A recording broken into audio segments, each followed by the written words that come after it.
It's the most frightening time of the year, everyone. Hallowed Night's time. But with the event itself already behind us, it is actually time for my favorite time of the year, the annual Hallowed Night costume party. The Survivor's Costume Chest Part 2 awaits us, and unlike many other horror sequels, it's actually going to be worth our time. That said, I wouldn't cower in fear from the rest of the terrifying sets, as not only are scares from years past also available now, each and every one of us that logs into the game during this season will be gifted the Tricks or Treats chest, of which will offer a guaranteed heirloom quality costume set, be it an older getup or otherwise. But even that's not all. Head to the trade-in itself and fork over a set of rarer curios, and chances are even more tricks or treats will be yours. And if anything, the costumes within these chests are spools galore,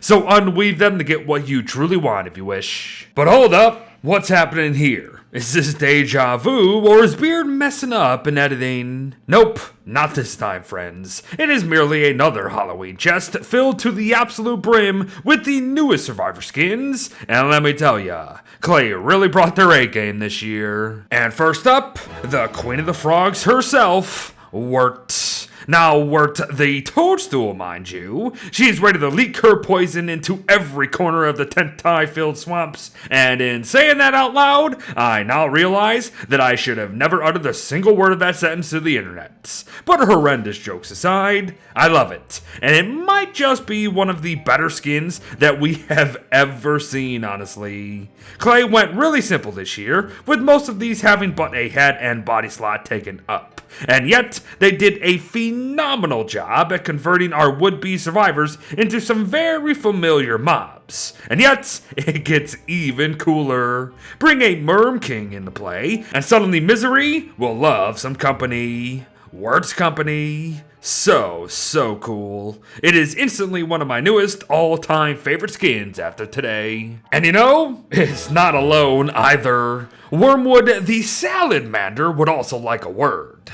The moment I saw it, I knew exactly what they were going to do with it, but even with that in mind, they turned one of the simplest Wormwood skins we have ever seen into one of their best. Alone, it looks great. I dig the colors, the design, and again, the simplicity of it. Start to bloom, however, and at stage 1, said colors begin to yellow and their stem buds. Reach bloom stage 2, and the true nature of the skin starts to reveal itself with its reddish tints and dragon fruit toppings. And finally reach full bloom, and Wormwood will be as ripe as can be. I like it a lot. So Wirt and Wormwood skins for the win. But they are not the only characters to get some love this year, nor are they the only two with an actual dynamic skin, if you know what I mean. Wanda finally got her old butt into the mix with the seasonal festivities this year, and for reasons not obvious at all, she's dressing up as a Clockwork Bishop.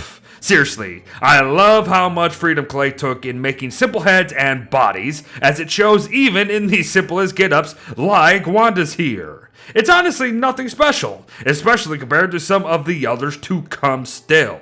But it works, and it works well, and that's what matters, translucent hat and all. But oh yeah, here's how she will look when she is younger and is still in this costume. And here she is as an old fart, still decked out in metal. I love how stumpy she looks. Granny robots will rule the timeline apparently. But if we are truly talking simple, then I don't think any costume has Walter's beat at the end of the day. Sure, his comes with an extra accessory in the Buzzy Boy cap skin for the Pine Tree Pioneer noggin hugger, but he's just a bee, everyone. No, seriously, he's just a bee. No new hairdo, no facelift or anything, nothing.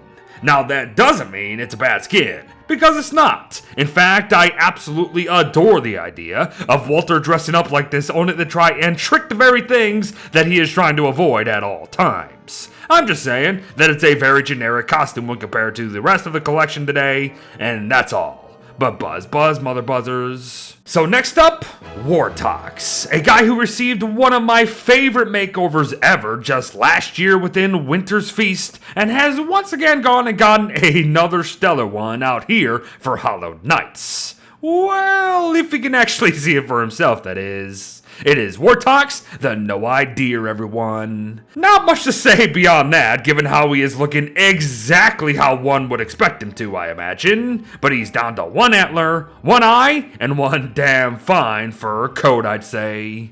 Good stuff. And last, but certainly not least, Mr. Ratatouille himself, Warley. Ever since Clay started messing with his beard a skin back or so, I have been really enjoying Warley skins in general. And Warley the Care Rat here is one of the highlights for sure. From his big, green, flappy ears and tail to his real and fake whiskers, I'd eat a meal cooked by this rat any day. Clay, well done this year. An A+ all around. But for those of you not around last year who are thinking about snatching up the previous Hallowed Knight's belonging chest, here are the 4 skins available in that chest and how they look in game.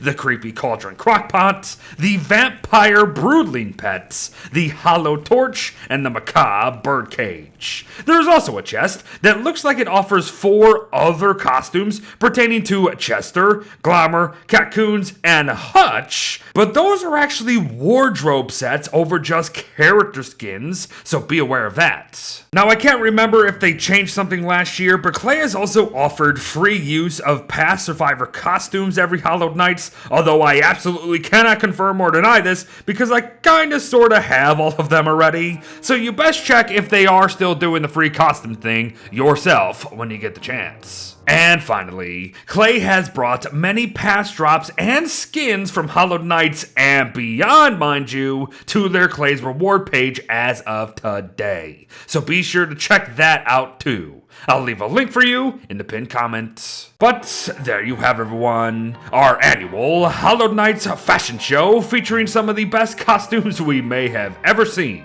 From a new Queen of the Frogs to the smallest of bees, I'd say it was a good time as always. Be sure to participate in whatever else Hallowed Nights has to offer this year, even outside of this game on the Steam Workshop, mind you, while also enjoying that October quality of life updates. And thanks for watching, folks. Well wishes to all, happy Hallowed Nights, and I'll see ya in the next one.